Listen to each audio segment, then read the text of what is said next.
रहा करे तो बता देना, नहीं तो एक बार मेरे साथ ऐसा हो चुका है। ओके, सो मैं वैसे ड्रॉ करके ही आपको समझा देता हूँ। एक्चुअली ये टॉपिक है छोटा सा है, मैं आई थिंक मैंने मूडल पे नोट्स भी शेयर कर दिया है अपना। जैसे आप एक एक्सटर्नल इलेक्ट्रिक फील्ड अप्लाई कर रहे हो, मान लो ये डाइलेक्ट्रिक मटेरियल है, ठीक है, आप एक फील्ड अप्लाई करते हो तो होगा क्या। अब मैं एक इमेजिनेशन बता रहा हूँ, एग्जैक्टली ऐसा नहीं होता है लेकिन समहाउ मतलब होगा यही चीज, लेकिन जिस तरीके से मैं ड्रॉ कर रहा हूँ ऐसा नहीं होएगा, प्रोसेस यही होता है, ठीक है। होगा क्या, जब आप इलेक्ट्रिक फील्ड, सबसे पहले एक सिंपल एक सिंगल एटम की बात करें, ठीक है, एक सिंगल एटम है, हम बोलते हैं कि ये पॉजिटिव न्यूक्लियस है, उसके चारों तरफ इलेक्ट्रॉन ऑर्बिट कर रहे हैं, ठीक है। जब आप एक इलेक्ट्रिक फील्ड अप्लाई करते हो तो क्या होगा, आप एक बात बताओ, इलेक्ट्रिक फील्ड अप्लाई करने से जो इलेक्ट्रॉन है वो फील्ड के अपोजिट मूव करना चाहते हैं, यस और नो? Yes sir. और जो पॉजिटिव चार्ज है वो फील्ड के डायरेक्शन में मूव करेंगे, यही चीज आपने पढ़ा है, ठीक है। बिल्कुल सर। लेकिन यहाँ पर जब हम एज अ एटम बात कर रहे हैं तो neither the electron nor the nucleus positive charge is free, दोनों ही फ्री नहीं है। हम फील्ड इतना ज़्यादा नहीं अप्लाई कर रहे हैं कि बॉन्ड रप्चर हो जाए और इलेक्ट्रॉन बाहर निकल जाए, उतनी एनर्जी हम नहीं दे रहे, हम एक नॉर्मल फील्ड अप्लाई कर रहे हैं कि ब्रेक डाउन नहीं होना है। तो जाहिर सी बात है ऐसी सिचुएशन में हम ये तो नहीं बोल सकते कि इलेक्ट्रॉन फ्री है वो अपोजिट मूव कर जाएगा और न्यूक्लियस फील्ड के डायरेक्शन में फ्रीली मूव कर जाएगा, नहीं, टेंडेंसी होगी मूव करने के लिए, but they can not easily move, freely move नहीं कर सकते, टेंडेंसी होगी, उस टेंडेंसी की वजह से थोड़ा सा स्लाइट डिफॉर्मेशन होगा कुछ इस तरह से, और इफेक्टिवली जो इलेक्ट्रॉन क्लाउड है वो इस तरफ आएगा, एक स्लाइट डिफॉर्मेशन होगा। तो इफेक्टिवली हमें दिखेगा कि हम देखेंगे तो if on an average basis हम बोलेंगे कि यहाँ पर नेगेटिव चार्ज है और यहाँ पर पॉजिटिव चार्ज है, तो क्या ये कुछ डाइपोल टाइप का नहीं क्रिएट हो रहा है? नो डाउट अभी भी ये फ्री नहीं हो पाया है, इलेक्ट्रॉन क्लाउड एक तरफ थोड़ा सा ड्रिफ्ट होंगे, जो अभी इसके चारों तरफ क्लाउड फॉर्म में थे वो अब थोड़ा सा डिफॉर्म होंगे ऐसे, लेकिन ऑन एन एवरेज डेंसिटी इधर ज्यादा होगी, तो इफेक्टिवली इलेक्ट्रॉन इधर है और पॉजिटिव चार्ज इधर है। Can I say it's a form of dipole somehow? बोल सकते हैं, ठीक है। तो अब इस मटेरियल के अंदर ऐसे कई सारे एटम्स होंगे, सिंप्लिसिटी के लिए मैं ऐसे डिस्कस कर दे रहा हूँ बस, आप लोग ईएससी के लिए में भी मटेरियल साइंस होगा, मुझे अब सिलेबस उतना याद नहीं है, तो वहाँ पर भी आपको ये चीज़ पढ़ोगे may be probably. Here it's minus plus, positive means nucleus, negative means electron cloud, minus plus minus plus minus plus, red colour एक एटम्स को बता रहा है, minus plus minus plus minus plus minus plus. अब एक बात बताओ, क्या हम बोल सकते हैं ऑन एन एवरेज ये दोनों एक दूसरे को न्यूट्रलाइज कर देंगे? अगर हम इफेक्टिव बेसिस पे देखें, सेम वे में ये भी न्यूट्रलाइज कर रहे हैं, ये भी न्यूट्रलाइज कर रहे हैं, ये भी न्यूट्रलाइज कर रहे हैं, in the same fashion I can say this also getting neutralise. आपको इफेक्टिवली जो चीज देखने को मिलेगी वो ये दिखेगी कि एक तरफ नेगेटिव चार्ज आ रहे हैं और एक तरफ पॉजिटिव चार्ज आ रहे हैं, इज इट? अगर हम इफेक्टिव बेसिस पे इसको एक्सप्लेन करने की कोशिश करें तो क्या ऐसा नहीं हो रहा है कि जब मैंने एक इलेक्ट्रिक फील्ड एक्सटर्नल लगाया तो जिसकी उसकी वजह से इफेक्टिवली मटेरियल के एक सरफेस पे नेगेटिव चार्ज एक्यूमुलेट हो रहे हैं और अपोजिट साइड सरफेस पे पॉजिटिव चार्ज एक्यूमुलेट हो रहे हैं, is it okay to you? Yes sir. Yes sir. अगर ऐसा है तो एक बात बताओ, कुछ इस तरह से है कि एक मटेरियल है जिसके एक सरफेस पे नेगेटिव चार्ज है, दूसरे सरफेस पे पॉजिटिव चार्ज है, तो क्या ये एक इलेक्ट्रिक फील्ड इंड्यूस नहीं कर देगा इंटरनल, पॉजिटिव से नेगेटिव की तरफ करेगा ना? ऑब्वियसली जैसा फिजिक्स में पढ़ते हो, अगर एक पॉजिटिव चार्ज एक नेगेटिव चार्ज है तो फील्ड पॉजिटिव से नेगेटिव की तरफ ओरिएंटेड होती है। तो इस मटेरियल में because of this external electric field E external E x T, इस मटेरियल में कुछ इस तरह का चार्ज का रीडिस्ट्रीब्यूशन हुआ, इसी प्रोसेस को हम बोलेंगे पोलराइजेशन, मटेरियल का पोलराइज्ड हो जाना। मटेरियल पहले चार्ज फ्री था, मतलब कोई चार्ज नहीं था किसी सरफेस पे, because of this external electric field material के एक साइड सरफेस पे नेगेटिव चार्ज एक्यूमुलेट हो रहा है, दूसरे सरफेस पे पॉजिटिव चार्ज एक्यूमुलेट हो रहा है, तो पोलराइज हो गया, पोलैरिटी क्रिएट हो गई, एक तरफ नेगेटिव पोलैरिटी एक तरफ पॉजिटिव पोलैरिटी, तो पोलैरिटी क्रिएट हुई, that means it will get polarised. Because of this polarisation एक इंटरनल इलेक्ट्रिक फील्ड मटेरियल में आएगी, ओके, और उसका डायरेक्शन पॉजिटिव चार्ज से नेगेटिव चार्ज की तरफ होगा। तो अगर मैं बोलूं इस मटेरियल में टोटल कितनी फील्ड वर्क कर रही हैं, तो दो फील्ड वर्क कर रही है, एक तो जो एक्सटर्नल इलेक्ट्रिक फील्ड और एक because of this and internal field.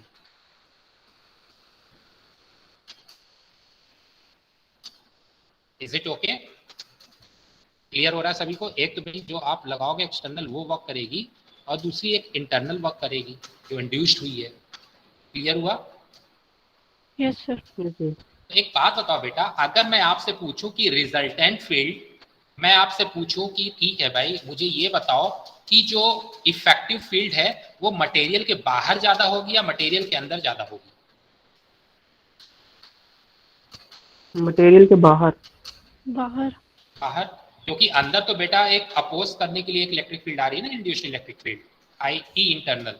तो ई इंटरनल अगर ध्यान दो तो एक्सटर्नल फील्ड को अपोज कर रही है, लेकिन कब अपोज कर रही है? मटेरियल के अंदर, क्योंकि मटेरियल के बाहर तो इंटरनल इलेक्ट्रिक फील्ड का कोई एग्जिस्टेंस है ही नहीं। तो कुछ ऐसा दिखेगा आपको अगर हम इसको प्लॉट करने की कोशिश करें समहाउ, अगर हम एक एग्जैक्ट न करके एक रफ सेंस में प्लॉट करें, ये डिस्टेंस है, मान लो हमें यहाँ पर इसको ये इरेज कर देता हूँ, आई थिंक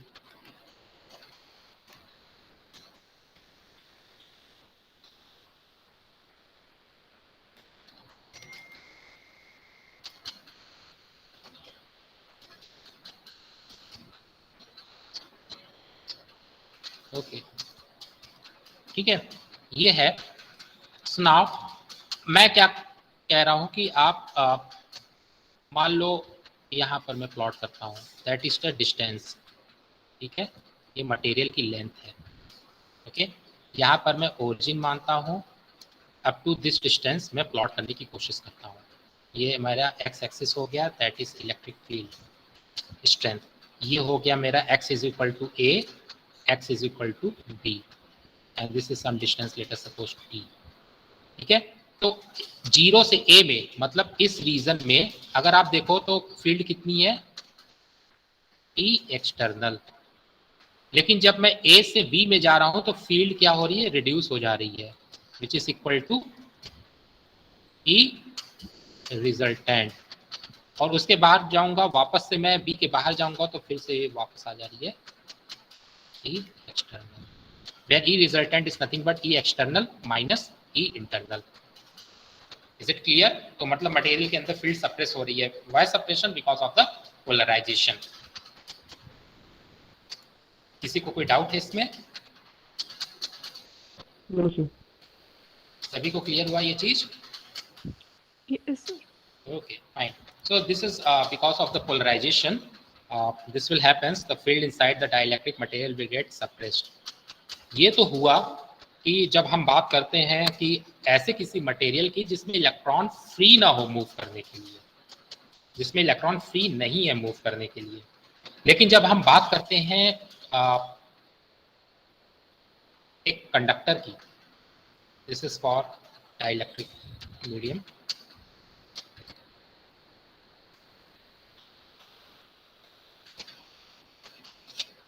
लेकिन जब हम बात करते हैं किसी कंडक्टर की, तो कंडक्टर के केस में क्या है? क्या कंडक्टर के केस में इलेक्ट्रॉन फ्री होते हैं मूव करने के लिए? yes, sir. अब प्रॉबेबली आप लोगों ने गैसियस मॉडल पढ़ा होगा या क्लाउड मॉडल पढ़ा होगा मेटल के केस में, मतलब इलेक्ट्रॉन क्लाउड के फॉर्म में होते हैं न्यूक्लियस के चारों तरफ। वहाँ पर बोहर्स मॉडल जो है हम मेटल के केस में नहीं बोलते, वैसे तो बोहर्स मॉडल उस केस में भी एप्लीकेबल नहीं ही है, बट जो हाइड्रोजन के बेसिस पे जो आपको अभी तक केमिस्ट्री में पढ़ा होगा ना कि हाइड्रोजन मॉडल, और उसके बेसिस पे जो बोहर एटॉमिक मॉडल जो हम डिफरेंट SPDF ऑर्बिट की बात करते होंगे, फिर भी आपको याद हो। लेकिन हम जब मेटल के केस में बात करते हैं तो फिर अब वो चीज़ वैलिड नहीं होती, हम वो मेटल के केस में ऐसा बोलते हैं, या कंडक्टर के केस में एक पॉजिटिव न्यूक्लियस होता है, उसके चारों तरफ इलेक्ट्रॉन क्लाउड के फॉर्म में होते हैं। Cloud in the sense they are free to move, they are free to move. Okay, so now the question is, अगर इलेक्ट्रॉन फ्री है मूव करने के लिए और आप इलेक्ट्रिक फील्ड लगाते हो तो क्या होगा? अब फ्री टू मूव का मतलब ये नहीं है कि आप फील्ड लगाए और वो मटेरियल को ही छोड़ के बाहर चले जाएंगे। Free to move in the sense कि वो मटेरियल में कहीं भी मूव करने के लिए फ्री है, लेकिन ऐसा नहीं है कि वो मीडियम ही छोड़ देंगे, मतलब कंडक्टर, इलेक्ट्रॉन कंडक्टर को छोड़ के आउटर एटमॉस्फेयर में चला जाएगा। क्यों? क्योंकि क्लाउड के फॉर्म में है, मूव करने के लिए फ्री है, बट उस इलेक्ट्रॉन को फ्री इलेक्ट्रॉन बनने के लिए कुछ एनर्जी की रिक्वायरमेंट है। ऐसा थोड़े ना है कि न्यूक्लियस के चारों तरफ गैसेस फॉर्म में या क्लाउड के फॉर्म में इलेक्ट्रॉन मूव कर रहे हैं तो कोई बाइंडिंग एनर्जी नहीं है। बाइंडिंग एनर्जी है, मेटालिक बॉन्ड है, बाइंडिंग एनर्जी है। वो बाइंडिंग एनर्जी उतनी दे दोगे तो इलेक्ट्रॉन जो गैसेस फॉर्म में है उसको छोड़ के मेटल के बाहर चले जाएंगे, ठीक है। लेकिन हम उतनी एनर्जी नहीं देने जा रहे हैं। हम क्या बात कर रहे हैं कि यहाँ पर अगर मैं बोलता हूँ कि गैसेस के क्लाउड के फॉर्म में है, they are free to move. Free to move कहने का मतलब वो मेटल में ही एक लोकेशन से दूसरे लोकेशन तक इजीली मूव कर सकते हैं। समझ में आया? क्लियर हुआ? Yes yes sir. सर। इसको कुछ मैं ऐसा भी बोलूं तो शायद आपको फिजिक्स में पढ़ाया गया हो ये चीज 12th में या 10th में, कि अगर आप थोड़ा सा चार्ज किस मेटल के एक सरफेस पे एक्यूमुलेट कर दो तो वो रीडिस्ट्रीब्यूट हो जाता है सरफेस पे। Yes sir. Yes sir. पढ़ा है ना? क्यों रीडिस्ट्रीब्यूट होता है? क्योंकि जब आप, अच्छा एक बात बताओ, अगर आप चार्ज किसी सरफेस पे एक्यूमुलेट करोगे, सरफेस छोड़ो, अगर चार्ज है तो चार्ज अगर है तो क्या उसकी वजह से फील्ड प्रोड्यूस होगा? Yes yes sir. सर। तो बेटा जब फील्ड प्रोड्यूस होगा तो वो फील्ड क्या करेगा? जो इलेक्ट्रॉन क्लाउड है उनको रीडिस्ट्रीब्यूट करने का काम करेगा कि नहीं करेगा? Yes yes sir. Sir. Definitely, क्योंकि वो तो ऑन द सरफेस कहीं पर भी मूव कर सकते हैं, ठीक है। So that is why that is going to be happen with the conductor. Okay, तो कंडक्टर में क्या होता है, वो फ्री होते हैं मूव करने के लिए। आप उसके किसी एक सरफेस पे अगर आपने चार्ज रख दिया तो एक्यूमुलेट हो जाएंगे। अच्छा, अगर मैं आपसे पूछूं, चलो एक स्फीयर में ले लेता हूं, एक हॉलो स्फीयर, सॉलिड स्फीयर लेता हूं। सॉलिड स्फीयर के अंदर में भी आपको मैं बार बार ये चीज बोलता हूँ क्योंकि मेरा ऐसा जम्पशन है कि आपको 12th में या 10th में फिजिक्स में पढ़ाया गया होगा, बार बार मेरे मुंह से निकलता रहता है। मे भी आप लोगों ने फिजिक्स में पढ़ा होगा कि एक सॉलिड स्फीयर है, मेटालिक स्फीयर है, उसके अंदर आपने कहीं पर चार्ज छोड़ दिया अंदर, तो क्या होगा? सर एक सोर्स की तरह वर्क करेगा जो कि इलेक्ट्रिक फील्ड प्रोड्यूस करेगा। बेसिकली चारों तरफ अल्टीमेटली फाइनल स्टेट क्या आएगी? मेटेलिक स्फीयर पे भी चार्ज आ जाएंगे। नहीं, तो मेटालिक स्फीयर सॉलिड स्फीयर है। सॉलिड स्फीयर के अंदर किसी तरीके से आपने उसके सपोज सेंटर पे कुछ चार्ज डाल दिया 10 नैनोकूलम, वो चार्ज की तरह बिहेव करेगा सर। 10 नैनोकूलम, तो क्या होगा? चार्ज की तरह बिहेव करेगा। नहीं, बट वो चार्ज के साथ क्या होगा? आपने सेंटर पे छोड़ दिया, डिस्ट्रीब्यूट हो जाएगा अराउंड द सरकमफेरेंस, मतलब सरफेस पे। हाँ सरफेस पे पूरे। यस बेटा, अभी तो आप ही लोगों ने तो आंसर दिया था, कहीं छोड़ दोगे तो वो पूरे सरफेस पे डिस्ट्रीब्यूट हो जाता है। इज सेम वे क्योंकि होगा क्या, चलो सपोज मान लो कि आप कहते हो कि नहीं होगा, आपने सेंटर पे एज्यूम कर लिया, आप बोलते हो कि चलो हम नहीं मानते कि वो रीडिस्ट्रीब्यूट करेगा अपने आप को, ठीक है, रीडिस्ट्रीब्यूट करेगा अपने आप को, ये पॉसिबल, चलो आप डिनाई करते हो इस फैक्ट को, नहीं होगा। तो क्या होगा अगर आप उस पर्टिकुलर सेंटर पे अगर आपने चार्ज को डाल दिया? हो सकता है अभी जो मैं बात बोलूँ आपको ना क्लियर ना हो। ये बताइए आप, क्या इलेक्ट्रिक फील्ड प्रोड्यूस होगी उसकी वजह से? यस सर, ऑब्वियस है। अच्छा, एक सॉलिड स्फीयर के अंदर अगर इलेक्ट्रिक फील्ड प्रोड्यूस होती है तो एक कॉन्सेप्ट में बोलने जा रहा हूँ जो अभी एज ऑफ नाउ अभी क्लियर नहीं होगी। इलेक्ट्रिक फील्ड शॉर्ट कर जाएगा, there is a short circuiting. दूसरे सेंस में बात करें, ये एक प्रैक्टिकल ऑब्जर्वेशन है, जब आप उसके सेंटर पर अगर चार्ज छोड़ते हो ना तो charge will redistribute itself. Charge अपने आप को क्या कर देगी? रीडिस्ट्रीब्यूट करेगी। और किस तरह से रीडिस्ट्रीब्यूट करेगी? कि वो पूरे सरफेस पे आ जाएगा, जिसकी वजह से अंदर कोई इलेक्ट्रिक फील्ड नहीं होगी। Yes sir. क्लियर है या किसी को कोई डाउट है?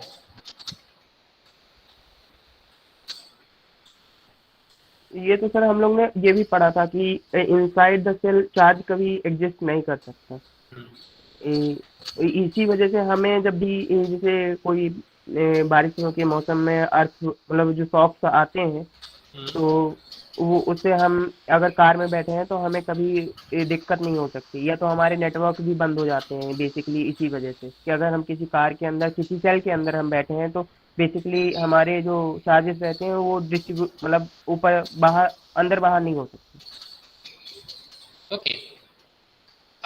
लेकिन इसका रीजन जैसे आप लोगों को ये पढ़ाया गया है कि वो रिडिस्ट्रीब्यूट हो जाता है, लेकिन क्वेश्चन है कि रिडिस्ट्रीब्यूट होता क्यों है? एक्चुअल में देखो, मैंने अभी आपको बताया चार्ज कंडक्टर के अंदर मूव करने के लिए फ्रीली मूव कर सकता है। आप एग्री करते हो इस बात से? Yes sir.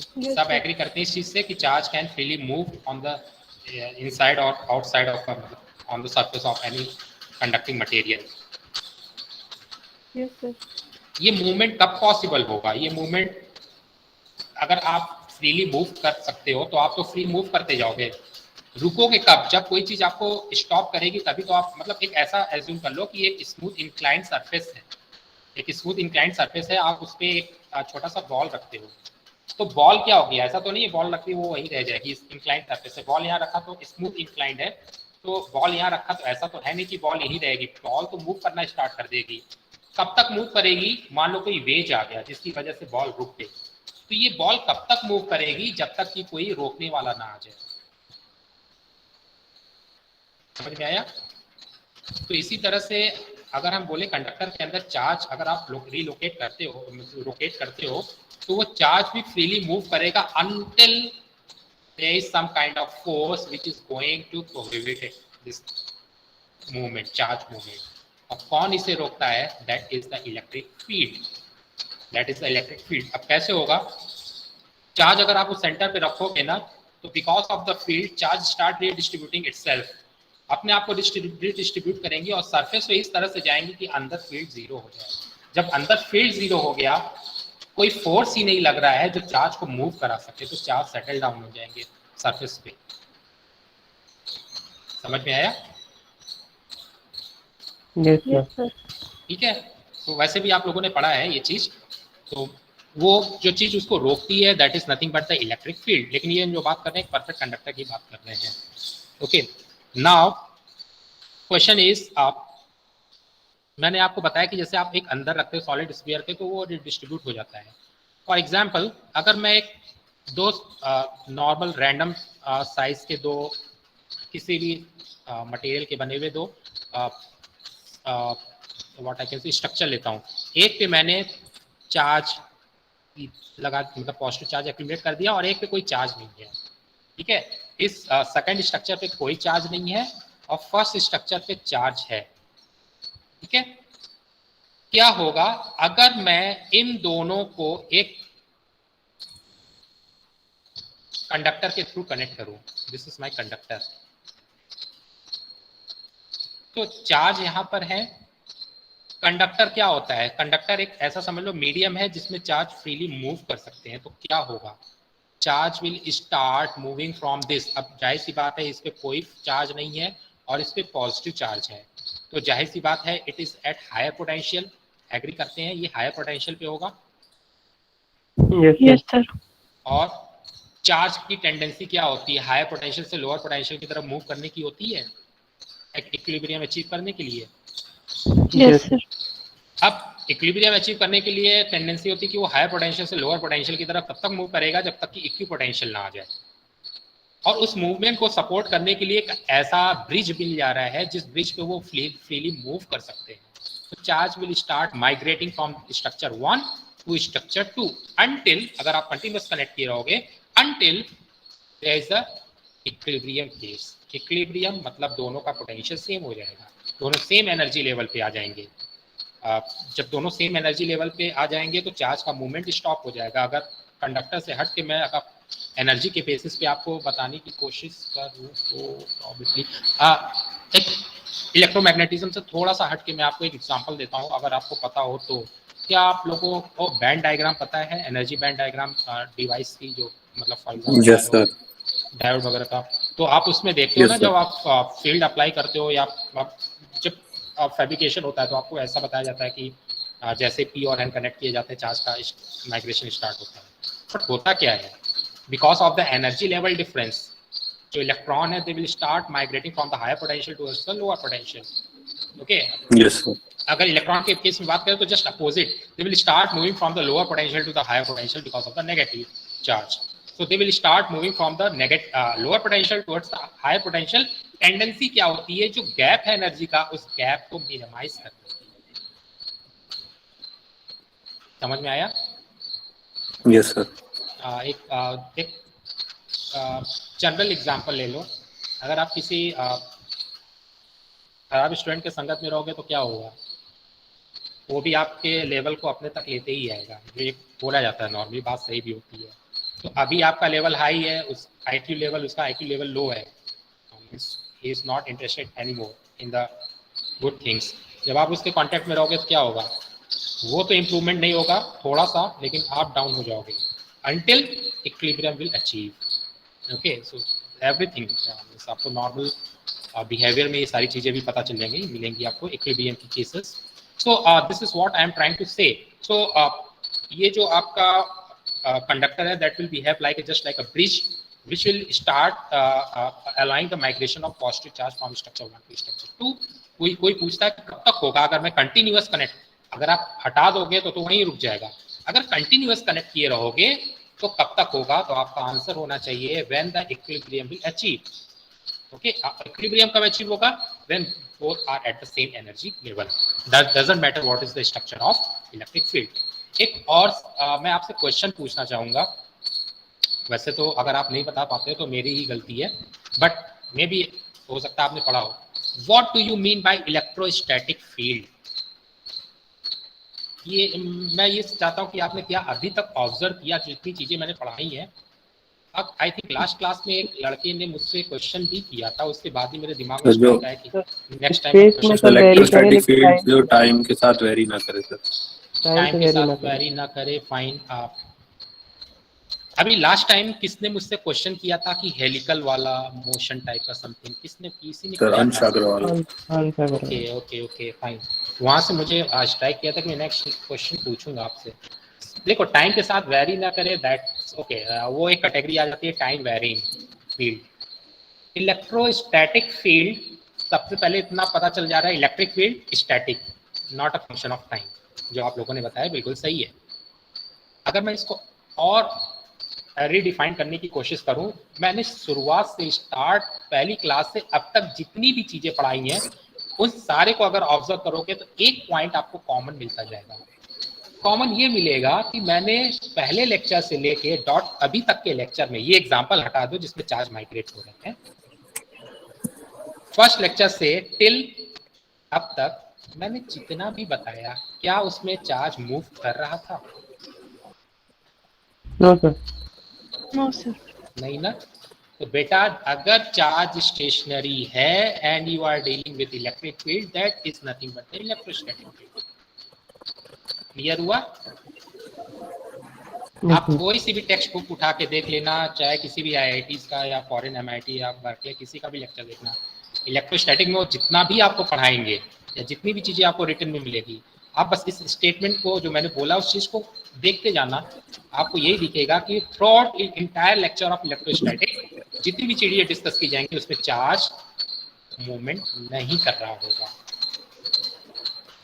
ओके, अब इसका मतलब कि जो मैंने आपको ये इलेक्ट्रिक फील्ड का कैलकुलेशन बताया था because of the point charge, और मैंने गॉस लॉ का यूज करके भी आपको फील्ड कैलकुलेशन बताया था कि you can calculate the electric field using the Gauss law.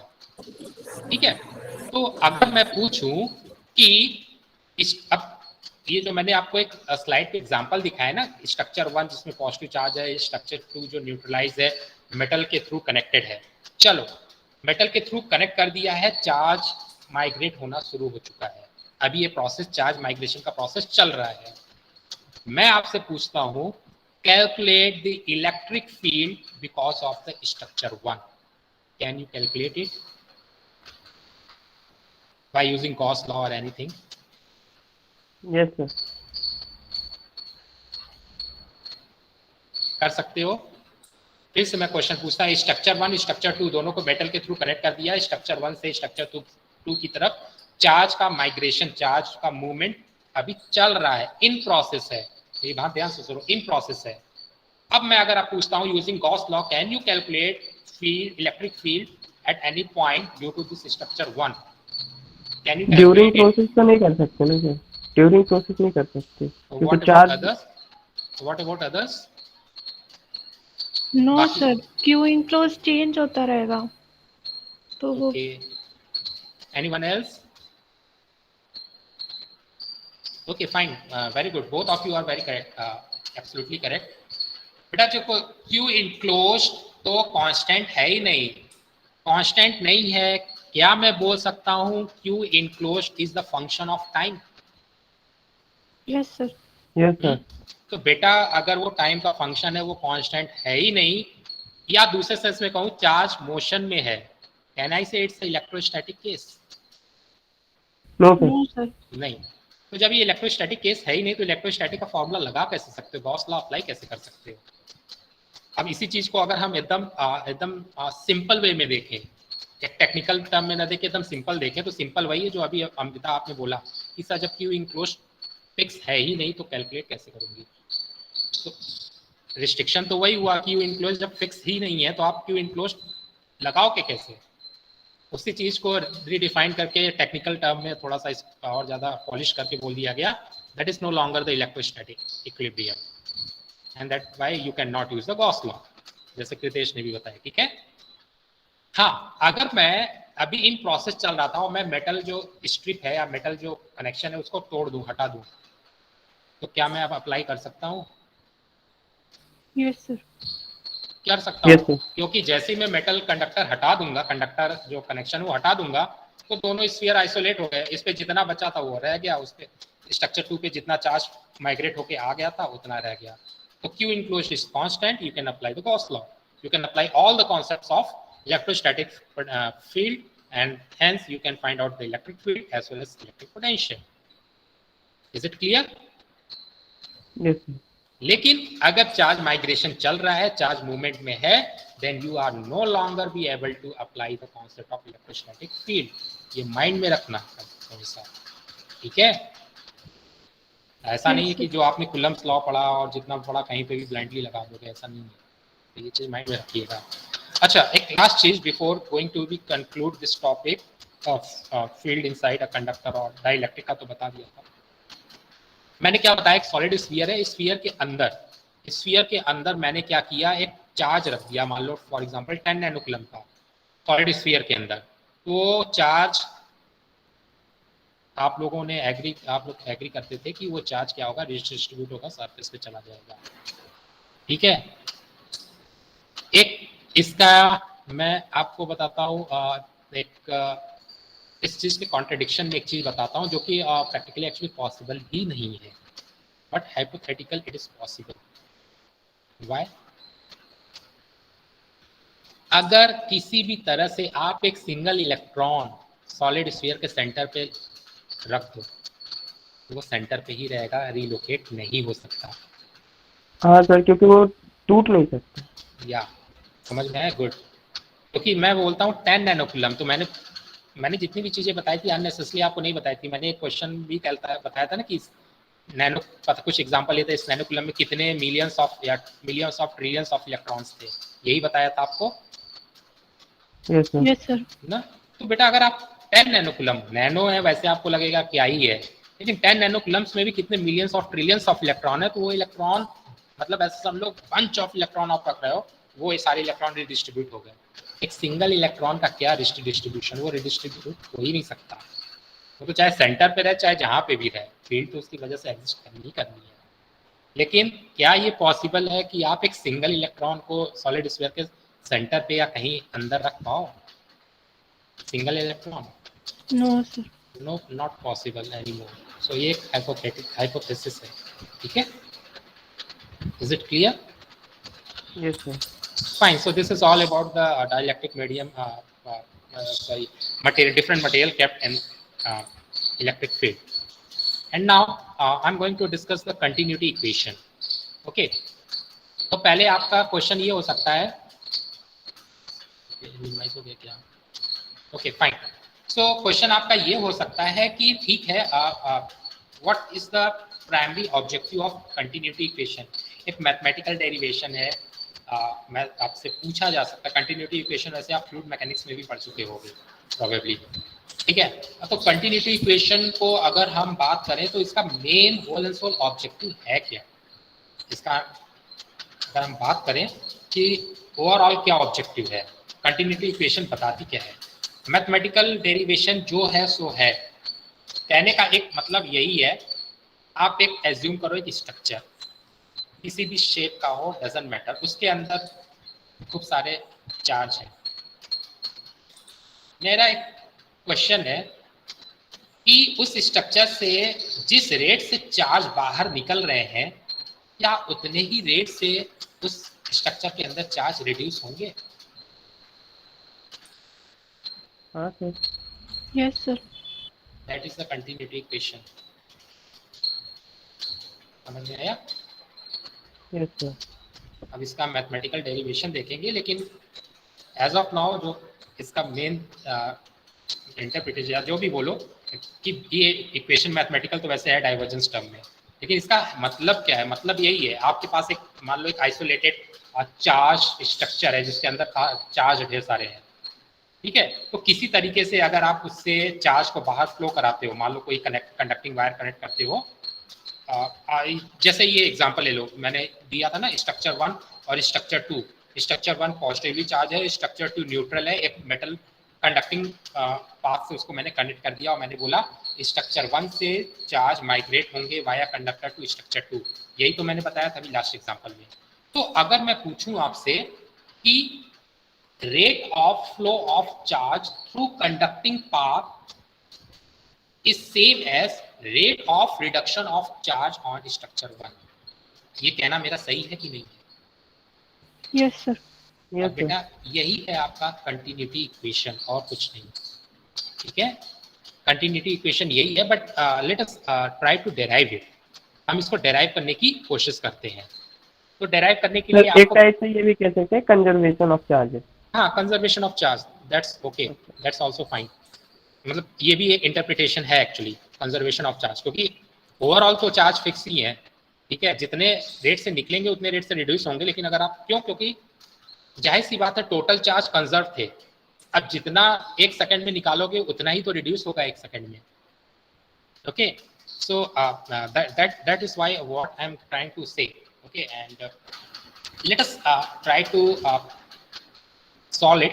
Let us try to derive the equation for continuity equation. Okay, so the next topic is, okay,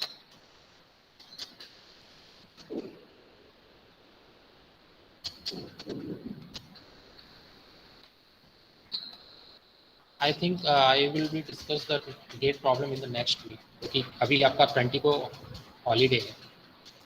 ठीक है, so let us suppose you have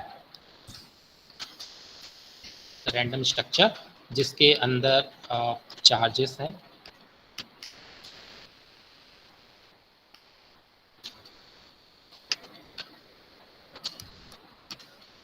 charge density मैं बोलता हूं rho V, volume charge density rho we.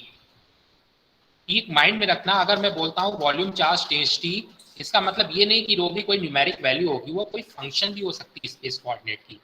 मैंने पहले भी बताया था. क्लियर है ये चीज सभी को कि रो भी नेसेसरी नहीं है कि वो एक कोई कांस्टेंट वैल्यू हो, वो एक फंक्शन हो सकता है, आइदर कार्टेशियन कोऑर्डिनेट का या स्फेरिकल या सिलेंड्रिकल या किसी भी कोऑर्डिनेट सिस्टम का एक फंक्शन हो सकता है.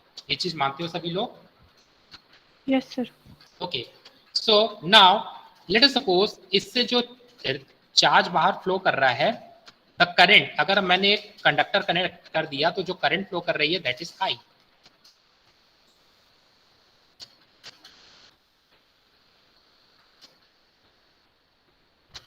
The current flowing is I. So I is equal to, can I say minus dq by dt? I आप लोगों ने पढ़ा होगा I is equal to dq by dt. Yes sir, बस अब क्वेश्चन ये है कि वाई नेगेटिव साइन? तो डिक्रीज हो रहा है चार्ज। यस, क्योंकि जो करंट फ्लो कर रही है that is because of the reduction in the charge.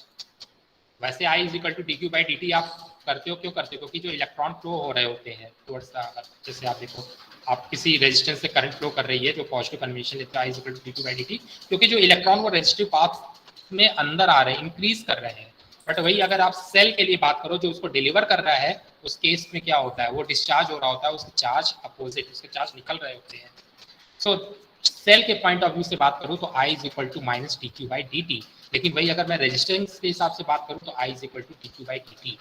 एक में रिडक्शन हो रहा है, एक में इंक्रीमेंट हो रहा है। यस, करंट की डायरेक्शन अगर चेंज कर दें तो जरूर पॉजिटिव हो जाएगा। हाँ, करंट का डायरेक्शन आप अजम्पशन ले सकते हो, बट मेरा मुद्दा यही है कि नेगेटिव साइन ये बोल रहा है ना आपको कि जो आपके चार्ज हैं वो एक्चुअली रिड्यूस हो रहे हैं।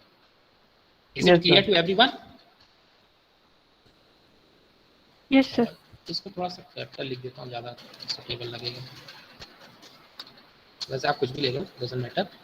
अच्छा, मैं आपसे ये पूछता हूँ, इसके अंदर जो चार्ज है Q, जो चार्ज Q है वो कैसे आप कैलकुलेट करोगे? Can you say Q is equal to volume integral rho V D V. Volume charge density आपको पता है, अगर उसका वॉल्यूम इंटीग्रल कर दोगे तो टोटल चार्ज निकल के आ जाएगा। Yes sir. यहाँ पर इस स्ट्रक्चर का टोटल वॉल्यूम क्या है? V। ठीक है, so it means what I can write, current I is equal to minus d by dt of volume integral rho v dv। Yes sir. एक बात बताओ, इंटीग्रेशन किस वेरिएबल के रिस्पेक्ट में हो रहा है? वी। वॉल्यूम v, या हम ऐसा बोलें कि स्पेस कोऑर्डिनेट्स। ठीक है, डिफरेंशिएशन किस वेरिएबल के रिस्पेक्ट में हो रहा है? टाइम। टाइम। क्या ये वॉल्यूम जो कि स्पेस कोऑर्डिनेट डिपेंडेंट है वो और टाइम दोनों एक दूसरे से इंडिपेंडेंट होंगे या नहीं होंगे? Yes sir. तो क्या मैं इस डिफरेंशियल ऑपरेटर को अंतर, मतलब कहने का ये है कि मैं पहले रोवी को इंटीग्रेट करूं उसके बाद उसका टाइम डेरिवेटिव लूं, या पहले मैं रोवी का टाइम डेरिवेटिव ले लूं उसके बाद इंटीग्रेट करूं? दोनों ही प्रोसेस हमें सेम रिजल्ट देंगे, क्योंकि इंटीग्रेशन और डिफरेंशिएशन यहाँ पर अलग अलग इंडिपेंडेंट वेरिएबल्स के रिस्पेक्ट में हो रहे हैं। मानते हो ये चीज? सब मानते हो ये चीज? किसी को कोई डाउट है या कोई एग्री नहीं करता? सभी एग्री करते हैं? Yes sir. अच्छा, आप लोगों ने पढ़ा होगा बेटा, जब आप डिफरेंशियल ऑपरेटर को इंटीग्रेशन के अंदर ले जाते हो that is converted into the partial derivative. Yes sir. ना, क्यों? क्योंकि रोवी स्पेस का तो फंक्शन है ही है, और डेफिनेटली वो टाइम का फंक्शन होगा, तभी तो आप टाइम के रिस्पेक्ट में डेरिवेटिव लोगे। और नॉन, क्योंकि देखो ये रोवी इंटीग्रेट करोगे तो स्पेस कोऑर्डिनेट का तो फंक्शन रहेगा, लेकिन टाइम डेरिवेटिव लोगे और वो एक नॉन जीरो वैल्यू आएगी। आई नॉन जीरो, क्योंकि करंट फ्लो कर रही है तो आई तो नॉन जीरो हुई। अब अगर आई नॉन जीरो हुई तो रोवी का जो वॉल्यूम इंटीग्रेशन है उसका टाइम के रिस्पेक्ट में डेरिवेटिव नॉन जीरो हो रहा है। इसका मतलब ये इंटीग्रेशन के बाद जो भी हमें मिल रहा है वो टाइम का फंक्शन है, तभी तो टाइम डेरिवेटिव लोगे नॉन जीरो मिलेगा। Yes sir. Yes sir. अब इसका मतलब अगर इंटीग्रेशन टाइम का फंक्शन है और इंटीग्रेशन में स्पेस कोऑर्डिनेट के लिए रिस्पेक्ट में कर रहा हूं, तो इसका एक ही मतलब हुआ कि रोवी जो है वो टाइम का फंक्शन है। बिल्कुल सर। यस और क्यों नहीं हो, और इस चीज को मैं ऐसे भी बता देता हूं आपको क्यों। बेटा एक बात बताओ, जब इससे चार्ज बाहर निकलते जाएंगे तो चार्ज डेंसिटी तो कम होती जाएगी ना टाइम के साथ। Yes sir. हाँ, तो ऑब्वियसली रो भी टाइम का फंक्शन होना है। तो पार्शियल डेरिवेटिव इसलिए हो रहा है क्योंकि रो भी जो है वो स्पेस कोऑर्डिनेट का भी फंक्शन है और टाइम का भी फंक्शन है, लेकिन डेरिवेटिव खाली आप टाइम के रिस्पेक्ट में ले रहे हो, इसलिए पार्शियल डेरिवेटिव करोगे। क्लियर हुआ? Clear sir. यहाँ Yes, तक किसी को कोई भी डाउट है तो पूछ लो।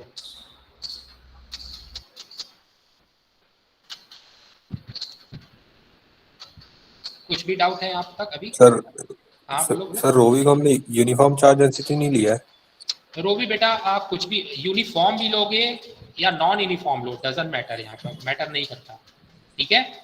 आप चाहे यूनिफॉर्म लो चाहे नॉन यूनिफॉर्म लो, मतलब कुछ फंक्शन होगा स्पेस कोऑर्डिनेट का तो ऑब्वियसली वो नॉन यूनिफॉर्म हो जाएगा। कोई कांस्टेंट वैल्यू लोगे तो वो यूनिफॉर्म हो जाएगी, ठीक है? यस, उससे मतलब कोई फर्क नहीं पड़ेगा। नहीं, कोई फर्क नहीं पड़ना है यहाँ पर, ठीक है?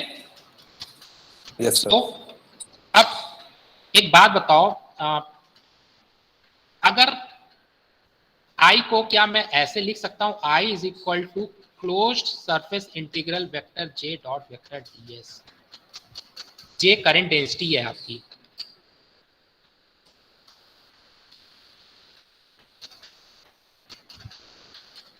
हाँ सर। J करंट डेंसिटी मतलब current per unit area. J क्या है? Current density, current per unit area. अगर हम यहाँ पर देखें तो हम ये बोलेंगे कि इस जो स्ट्रक्चर है, इस स्ट्रक्चर में यूनिट एरिया से कितनी करंट फ्लो कर रही है, that is the current density, और डायरेक्शन आपको पता है इस डायरेक्शन में फ्लो कर रही है, तो ये एक वेक्टर हुआ। तो current per unit area is the current density. तो टोटल, अब करंट हो सकता है ऐसे बाहर निकल रही हो, आउटवर्ड निकल रही है करंट, ठीक है? चार्ज यहाँ से भी सब जगह से लीक हो रहे हैं बाहर, तो टोटल जो करंट होगी इन सारे करंट का सम हो जाएगी, क्योंकि आउटवर्ड निकल रही है सारी। तो एक बात बताओ, अगर मैं आपसे पूछूं कि टोटल करंट कितनी है, तो एक बात बताओ, कुछ करंट इस एरिया से फ्लो कर रही है, कुछ इस एरिया से, कुछ इस एरिया से, कुछ इस एरिया से, कुछ इस, ऐसे सारे एरिया से लीकेज हो रहा है। तो जो टोटल करंट मैं पूछूं तो आप क्या करोगे? करंट डेंसिटी क्या होती है? Current per unit area. तो अगर आप टोटल करंट निकालना है तो आप क्या करोगे? करंट डेंसिटी को अगर इस पूरे टोटल एरिया से मल्टीप्लाई कर दोगे तो टोटल करंट आएगी? Yes sir. आएगी। Yes, sir. लेकिन यहां पर मुझे ये नहीं पता है, ये तो चीज अगर मैं बोलूं कि current density is equal to current upon area, तो current is equal to current density multiplied by area, ये तो तब होता जब सारे एरिया से सेम अमाउंट में करंट, मतलब करंट इक्वली निकलती सब जगह से। लेकिन मुझे ये नहीं पता, हो सकता है यहाँ पर करंट ज्यादा निकल रही हो, यहाँ से कम निकल रही हो, यहाँ एकदम कम निकल रही हो, या बहुत ज्यादा करंट निकल रही हो, नॉन यूनिफॉर्म हो। तो जब नॉन यूनिफॉर्म होगा तो कैसे कैलकुलेट करूंगा? तो वहां पर आपको इंटीग्रेशन करना पड़ेगा, छोटे छोटे, हर छोटे छोटे डिफरेंशियल वॉल्यूम को लो और वहां पर करंट डेंसिटी जो आ रही है उस वॉल्यूम, उस छोटे से सरफेस एरिया की जो करंट डेंसिटी है उसे उस डिफरेंशियल एरिया से मल्टीप्लाई करो। ऐसे सारे डिफरेंशियल एरिया के साथ करते हुए सबको क्लब कर दो, that is nothing but the integration. Clear है? Yes sir. किसी को कोई डाउट है कि मैं अगर ऐसा लिखता हूँ क्लोज सरफेस, क्यों? क्योंकि जब उसके पेरीफेरी के अलाउंग पूरा कंप्लीट करोगे तो क्लोज सरफेस बन जाएगा ना, यस सर। तो इसीलिए मैंने क्लोज सरफेस इंटीग्रल लिया है।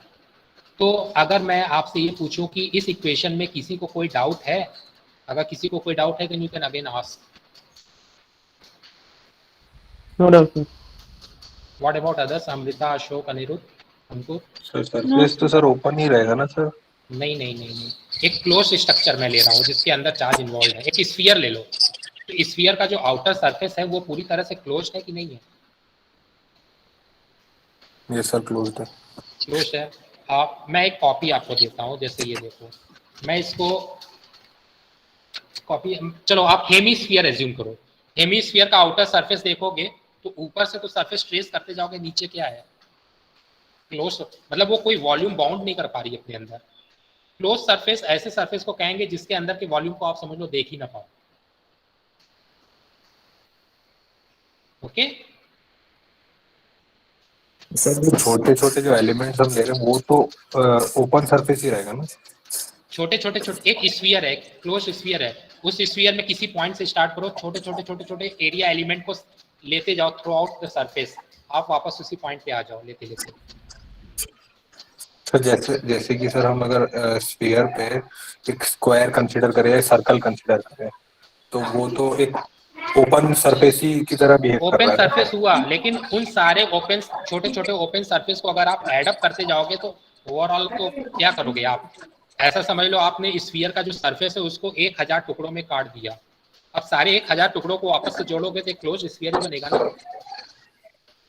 तो सर ओवरऑल क्लोज्ड बन जाएगा, लेकिन वो अंदर हाँ, वॉल्यूम उसका नहीं इंटीग्रेशन रहेगा। तो किसके अलोंग चल रहा है? इंटीग्रेशन उस पूरे सरफेस के अलोंग चल रहा है। एक डिफरेंशियल एरिया लोगे तो वो तो ओपन होगा, एक डिफरेंशियल एरिया लोगे वो ओपन सरफेस होगा, लेकिन ऐसे सारे डिफरेंशियल एरिया को अगर आप जोड़ते चले जाओगे तो वापस से आपको क्लोज सरफेस ही मिलेगा। Yes sir. ठीक है, एग्री करते हो? Yes sir. क्लियर हुआ कि नहीं हुआ? सर हो गया sir. Okay, so that is why I am taking the closed surface integral. Okay, sir password दे दीजिए सर, टाइम हो गया। हाँ, मतलब आप वैसे तो अगर डिफरेंशियल एलिमेंट लोगे तो no doubt it's open surface, वो ओपन सरफेस है, लेकिन अगर आप सारे को जोड़ दोगे तो वापस से जोड़ना मतलब इंटीग्रेशन एक्चुअली, सारे को अगर आप जोड़ दोगे ना तो आपको एक क्लोज सरफेस वापस से वही स्ट्रक्चर मिल जाएगा। मैं पासवर्ड जो है इस चैट बॉक्स में डाल रहा हूँ, आप लोग अपना अटेंडेंस मार्क कर लेना। ओके, क्योंकि टाइम अप हो जाएगा। Let me complete this topic. तो एक बात बताओ, अगर मैं दोनों इक्वेशन कंपेयर करूं तो what I can write I is equal to closed surface integral vector j dot vector ds is nothing but minus volume integral del rho v upon del t into dv. Is it clear? पिछले equation को भी मैंने equate किया, i is equal to this और यहाँ पर i is equal to this, दोनों को इक्वेट कर दिया। क्लियर है? Yes sir. तो अगर हम यहाँ पर क्लोज सरफेस इंटीग्रल को वॉल्यूम इंटीग्रल में कन्वर्ट करना है, कैसे करेंगे? Divergence theorem. Can I right volume integral divergence of vector j dv? इस चीज को मैं ऐसे लिख सकता हूँ, रिकॉल करना divergence theorem. Yes sir. Is equal to minus del rho V upon del T. अगर देखो दोनों जगह सेम वॉल्यूम है, दोनों सेम वॉल्यूम के अलोंग दो अलग अलग फंक्शंस का अगर आप वॉल्यूम इंटीग्रल करते हो और रिजल्ट सेम आता है तो कहना इसे कि दोनों फंक्शन सेम है। Yes sir. तो इसका मतलब कहना है right del dot vector j is equal to minus del rho V upon del T. Yes sir. And that Yes, is sir. nothing but a continuity equation. Is your continuity equation. Fine. So this is all about today's class. Miss वैसे तो I think I have not almost, I have done with unit number 1. अब unit number 1 complete हो गई है, लेकिन मैं unit number 2 start करने से पहले 1 या 2 दिन तक न्यूमेरिकल प्रॉब्लम्स डिस्कस करूंगा 1 या 2 क्लास में। ओके, कुछ गेट्स के प्रॉब्लम होंगे, कुछ स्टैंडर्ड टेक्स्ट बुक के प्रॉब्लम होंगे, then we will move to magnetostatics unit number 2। इसके अलावा अगर आप प्रॉब्लम सॉल्व कर रहे हो, आपको कहीं पर प्रॉब्लम आती है गेट के या कोई भी ईएससी के, then you can freely discuss the problem during the class. ठीक है? Yes sir. Okay, so this is all about today's class. Now you all may leave. अपना अटेंडेंस मार्क कर लिया सभी ने ना? Yes sir. क्योंकि सर, एक ही मिनट हाँ बोल। कुछ क्वेश्चन सर पॉइजन और लाप्लासियन इक्वेशन के लिए इक्वेशन का भी करा दीजिएगा। नहीं समझा, नहीं क्या बोल रहा? कुछ क्वेश्चंस जो बेसिकली एग्जांपल के थ्रू पॉइजन इक्वेशन और लाप्लासियन इक्वेशन को अच्छा, उनके एग्जांपल की बात कर रहे हो, न्यूमेरिकल प्रॉब्लम की? हाँ यस सर। या आई विल डिस्कस, वही मैं 1-2 क्लास जो ले रहा हूँ ना उसी में डिस्कस करेंगे इस चीजें। मतलब उस क्लास में मैं ये नहीं डिस्कस करूंगा using Coulomb's law calculating electric field due two point charge और समथिंग एल्स, क्योंकि मैंने लाइन और सरफेस आपको लाइन तो डिस्कस किया था, सरफेस आपको दिया था, तो मैं वो चीजें नहीं डिस्कस करूंगा अगर आपको कोई इशू नहीं आ रहा है उस पर। रादर देन मैं कोशिश करूंगा कि आपको बाउंड्री वैल्यू प्रॉब्लम से रिलेटेड, वैसे तो बाउंड्री वैल्यू प्रॉब्लम आपके स्कोप के बाहर है, लेकिन मैं लैप्लासियन और पॉइजन इक्वेशन हुआ या कुछ गेट्स के जो थोड़े से कॉन्सेप्चुअल प्रॉब्लम है उनको डिस्कस करूंगा, क्योंकि फॉर्मूला आपको पता है, then you can easily calculate the electric field actually. But still अगर आपको ऐसा लगता है कि आप नहीं कर पा रहे हो, देन फ्रीली